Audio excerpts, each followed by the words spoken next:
Hello बच्चों, let's read the question and question says the degree of dissociation of PCl5। कैसे dissociate कर रहा है? PCl5 डिसोसिएट हो रहा है PCl3 और Cl2 में।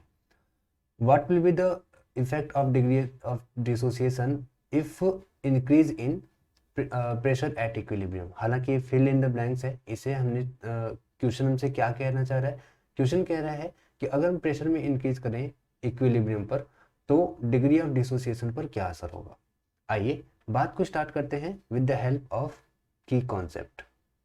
की कॉन्सेप्ट की कॉन्सेप्ट की अगर हम बात करें तो की कॉन्सेप्ट एक बहुत ही अमेजिंग से प्रिंसिपल की बात करता है, that is Le Chatelier principle. Le Chatelier principle. Le Chatelier principle क्या कहना चाहता है? ओके, ली शैटलियर प्रिंसिपल कहता है कि देखिए, जब भी हम बात कर रहे होते हैं प्रेशर में इंक्रीजिंग की, अगर प्रेशर इंक्रीज कर रहा होता है तो ये डेल्टा एन जी के ऊपर डिपेंड करता है। डेल्टा एन जी की वैल्यू अगर पॉजिटिव है तो रिएक्शन बैकवर्ड शिफ्ट होगी, बैकवर्ड। और अगर डेल्टा एन जी की वैल्यू नेगेटिव है तो रिएक्शन फॉरवर्ड शिफ्ट होगी, फॉरवर्ड शिफ्ट होगी। ओके, अब रिएक्शन को चेक करते हैं। चूंकि यहाँ डिसोसिएशन हो रहा है, PCl5 डिसोसिएट कर रहा है PCl3 और Cl2 में।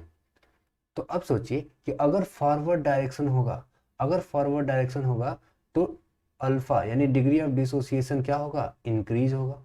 ओके, डिसोसिएट होना स्टार्ट करेगा। और अगर बैकवर्ड डायरेक्शन में शिफ्ट होगा तो अल्फा क्या होगा? डिक्रीज होगा। तो आइए चेक करते हैं क्या है डेल्टा एन जी की वैल्यू। डेल्टा एन जी की वैल्यू की अगर हम बात करें तो delta N G is the difference between number of moles of gases product and gases reactant. तो डेल्टा एन जी की वैल्यू कितनी आएगी? Delta N G equals to हो जाएगा, गैसेस प्रोडक्ट कितने हैं? 1 मोल एंड 1 मोल, कितने हो गए? 2 मोल माइनस 1 मोल।